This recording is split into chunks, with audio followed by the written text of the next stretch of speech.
Nasa linya na natin, Weng, si Dr. Aris Arugay, Professor ng Department of Political Science, University of the Philippines, Diliman. Professor, magandang umaga. Si Joel, si Weng po ito. Magandang umaga, sir.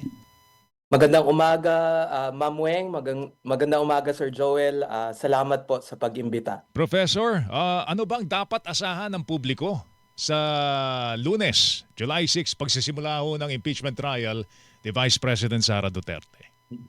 Joel, pangatlong impeachment trial na to na nasaksihan ng bansa natin, no? At siguro hindi tulad nung nakaraang dalawa, sa tingin ko mas malaki yung political stakes dito. At I think compared dun sa mga naunang dalawa, matagal nang hinihintay itong proseso na to, na-delay na to. And in fact, this makes Vice President Sara Duterte historic kasi 'di ba na-impeach na siya last year, tas na-impeach din siya itong pangalawang beses.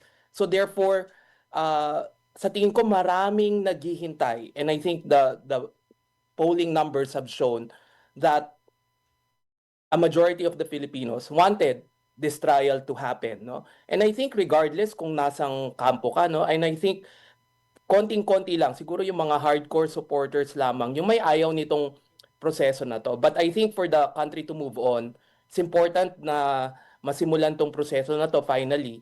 And hopefully matapos siya, no, immediately so that the country can move on. Professor, bakit nyo nabanggit na mas mataas ang political stakes sa impeachment process na ito ngayon kumpara sa nakaraan?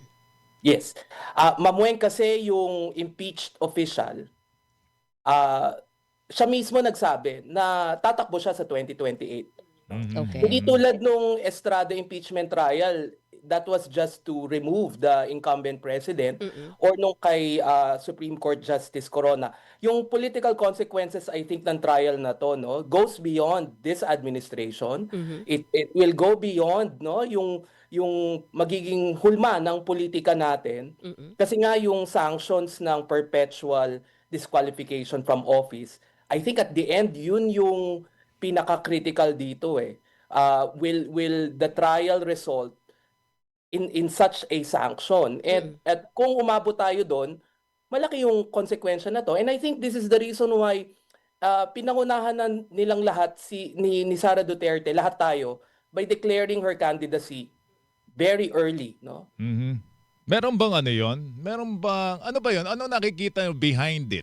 Yung maagang pagpapahayag na siya'y tatakbo sa 2028, may kaugnayan ba yun sa impeachment?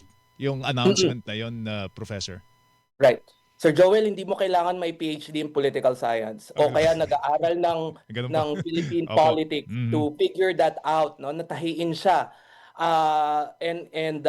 In fact, sila mismo, yung kampo mismo ni Sara Duterte at yung mga kaalyado niya, no, na nagsasabi na itong proseso na to is to prevent her from running. Pero napaka-simplistic na view na kaya siya ni-impeach para hindi siya patakbuhin. Because ang impeachment trial ay proseso, hindi pa naman siya pinarurusahan eh.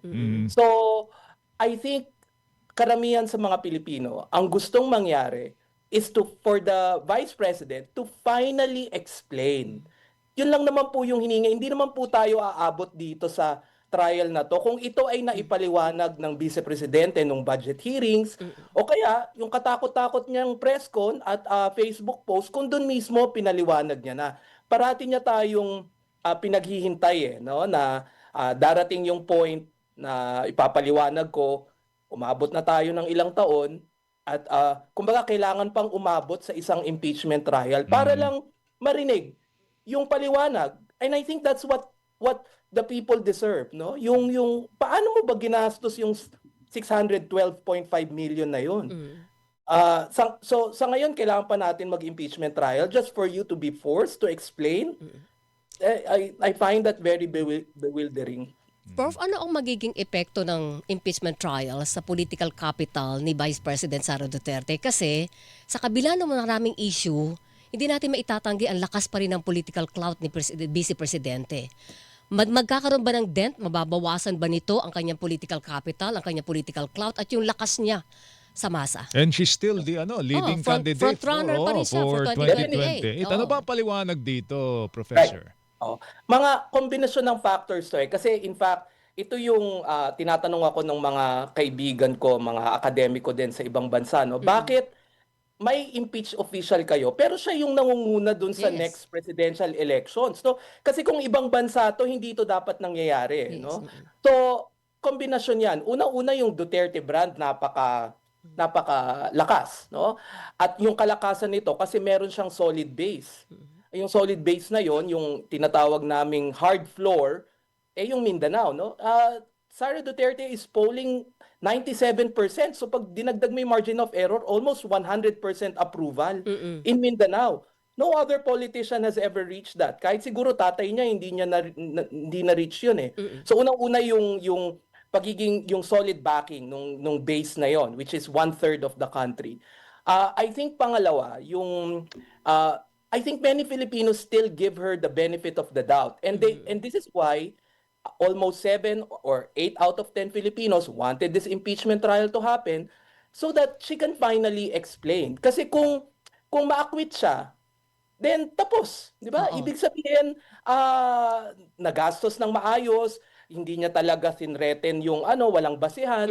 Kaya lang yung nangyayari ngayon kasi, parang ang lohika, pag sinubject mo sa isang due process yung isang politiko, weaponization na, meaning pinupolitika na. When supposedly, ito yung tamang proseso ng pagpapaliwanag, transparency and accountability. Pero bakit natatakot, no, na mag-undergo in such a process? Pangatlo, yung I think masyado pang maaga yung eleksyon, no? Yes.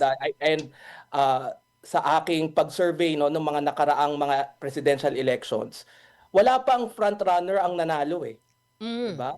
So, with the exception, I think, of President Joseph Estrada, no, noong 1998. Pero if you look at all the front runners in previous presidential elections, naubusan sila ng momentum pagdating because as the election becomes nearer, mas lalong nagiging klaro kung sino yung mga tatakbo. And I think maganda yung mga polling na pinaghaharap na si Sara Duterte with certain politicians like si Mayor Robredo at si Senator Tulfo, kasi doon nakikita na hindi ganun ka-formidable yung base at ang Pilipino pwedeng magbago ng isip. And I think the impeachment trial can expose that, no? The more information that we get, the more it becomes uncertain, no? Yung itong ni Vice President. Prof, naiwan lang yung tanong ko kanina, yung makakabawas ba ito sa kanyang political capital, itong yes.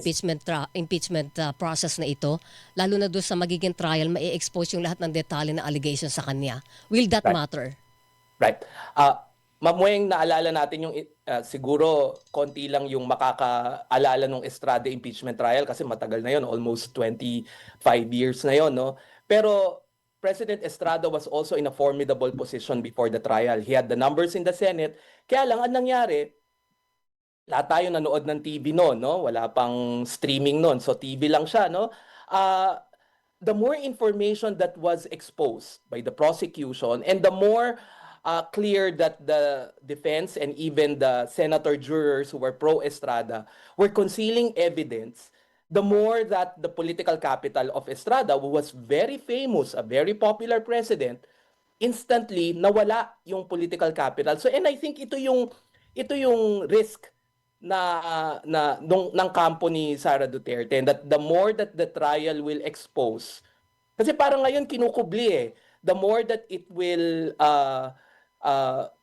makikita, no, yung klarong impormasyon, that might change, no, yung current political capital ni Sara. So depende dun sa takbo. Kaya I think, Ma'am Weng, importante how this impeachment trial will be processed and will proceed, kasi nakadepende kung iaalaw yung mga ebidensya, paano yung mga witnesses, paano tatratuhin, all of that comes to play. Okay. Last question ko na lang kay Professor Arugay. Sir, anong epekto naman ito sa buong bansa natin? Sa politically para kasing ang buhay-buhay ng politika natin, lalo't yung presidente mo, vice-presidente mo, nag-aaway, and then meron pang impeachment process laban sa vice. Ma'am Weng, alam ko importante yung impeachment na to. Gusto to ng mga Pilipino. Pero kung tatanungin mo, I think, no, ang bawat Pilipino, hindi to kailangan ng bansa eh. Yung awayan ng mga dinastiya, yung mga awayan ng mga makakapangyarihang politiko, malayong malayo yan dun sa pang-araw-araw na paghihirap ng mga Pilipino eh. Kaya nga sa tingin ko wala eh, nandito na tayo, no? So ano pang magagawa natin? Kahit gusto sana natin itong mga politiko na to magsilbi at wag magnakaw, umabot tayo sa ganito, no? And again, unfortunately, no? Masasadlak na naman tayo dito sa ongoing political drama, no? Sa tingin ko itong buong administrasyon na to isang malaking political drama eh, at nalilihis dun sa mga dapat gawin, no? Lalo na nangampanya tong presidente at vice-presidente nito ng unity. So I think at the end, sana maging oportunidad to na magising ang mga Pilipino, magising ang mga botante na bumoto ng maayos, lalo na't parating ang eleksyon, at sana magluklok ng mga leader na totoong magsisilbi at hindi lamang yung kukuha ng kapangyarihan para lamang sa kanilang sarili. Alright, Professor, salamat sa oras at magandang umaga po Good sa inyo. morning Thank po. you, sir. Thank you. Good morning, Ma'am Weng. Good morning, Sir Joel. Si Dr. Aris Arugay, Professor, Department of Political Science, UP Diliman.